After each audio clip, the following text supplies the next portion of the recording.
Hello friends, இன்றைக்கி நம்ம என்ன தெரியுமா செய்ய போகிறோம்? மிளகு வறுவல் தான். சிக்கன் மிளகு வறுவல் தான் உங்களுக்கு நான் இப்போ செஞ்சு காமிக்க போகிறேன். சிக்கன் மிளகு வறுவல். அதற்கு தேவையான பொருட்கள் பாருங்க, 3/4 கிலோ சிக்கன் எடுத்துருக்கிறேன்.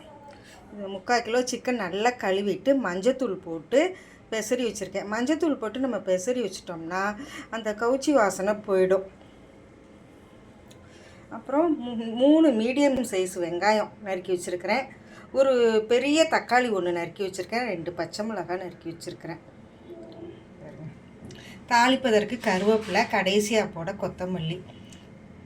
இஞ்சி பூண்டு பேஸ்ட்டு நல்லா பெரிய ஸ்பூனில் ஒரு ஸ்பூன் எடுத்துருக்கிறேன்.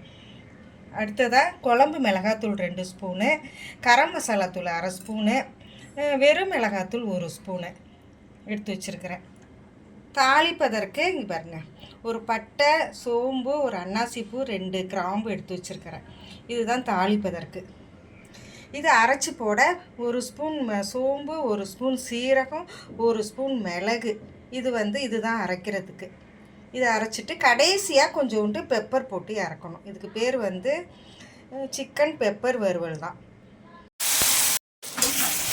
இது பாருங்கள், இந்த அளவு வதங்கிடுச்சு பாருங்கள். வெங்காயம் தக்காளி எல்லாம் நான் வதங்கிச்சு. இந்த அளவு வதங்கினா போதும். ரொம்பவும் வதக்குன்னு ஒரு சிலர்லாம் போட்டு வதக்குவாங்க. இந்த அளவு வதங்கினா போதும். தக்காளி நல்லா குழஞ்சி வந்துடுச்சு பார்த்தீங்களா? அப்போ இந்த இஞ்சி பூண்டு பேஸ்ட்டை போட்டுருவோம். 1 ஸ்பூன் எடுத்து வச்சுருந்தோம்ல, அந்த இஞ்சி பூண்டு பேஸ்ட்டையும் போட்டு சும்மா 1 நிமிஷம் நல்லா வதக்கிடுங்க.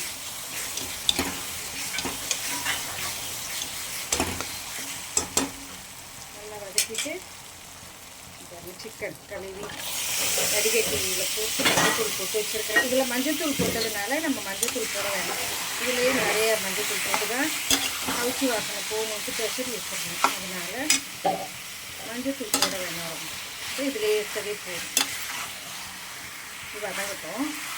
கொஞ்சம் வதங்கின பிறகு இதை அரைச்சி வச்சுருக்கோம்ல, மிளகு, ஜீரகம், சோம்புத்தூள் இதை போட்டுக்கலாம். இதையும் போட்டுட்டு இந்த கரம் மசாலா, மிளகாத்தூள், குழம்பு மிளகாத்தூள் இதையும் போட்டு கிளறி விடுவோம். கொஞ்சம் வதங்கட்டும். ஒரு 2 நிமிஷம் வதங்கினா போதும்.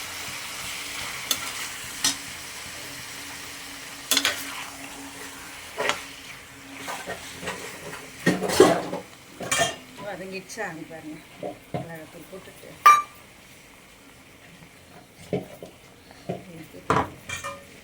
மிக்சியை மட்டும் கொஞ்சம் கழுவி விட்டணும். ஏன்னா அதுலேயே தண்ணி வரும்ல சிக்கன்லேயே.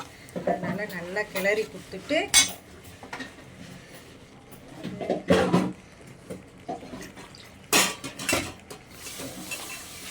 இந்த அளவு தண்ணி ஊற்றிடுங்க. தண்ணி ஊற்றி நல்லா கொதி வந்தோடனே ஸ்லோலேயே வச்சு ஒரு 20 நிமிஷம் ஸ்லோலேயே நல்லா வேகட்டும். அந்த பிறகு கொஞ்சம் பெப்பர் போட்டுட்டு கொத்தமல்லி தலையை தூவி இறக்க வேண்டியதுதான்.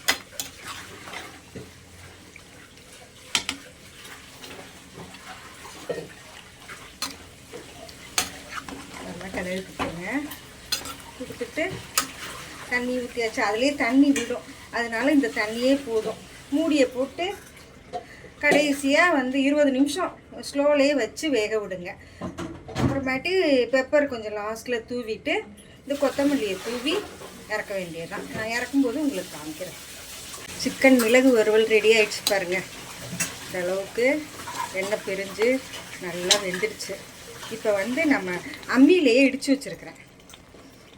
ஒரு ஸ்பூன் கிட்ட அந்த மிளகு தான் போடணும். அம்மியிலையோ அல்லது உரல்லையோ சும்மா 1-2 இடித்து வச்சுருக்குறோம்ல, அதை தான் போடணும். போட்டுட்டு கொத்தமல்லியை தூவி இறக்குனா சுவையான மிளகு சிக்கன் வறுவல் ரெடி. இது எப்படி இருக்குன்னு நீங்களும் உங்கள் வீட்டில் செஞ்சு பார்த்துட்டு கமெண்ட் பண்ணுங்கள். போனா ராஜா சேனலுக்கு சப்போர்ட் பண்ணுங்கள். அவ்வளோதான், சுவையான மிளகு சிக்கன் வறுவல் ரெடிங்க.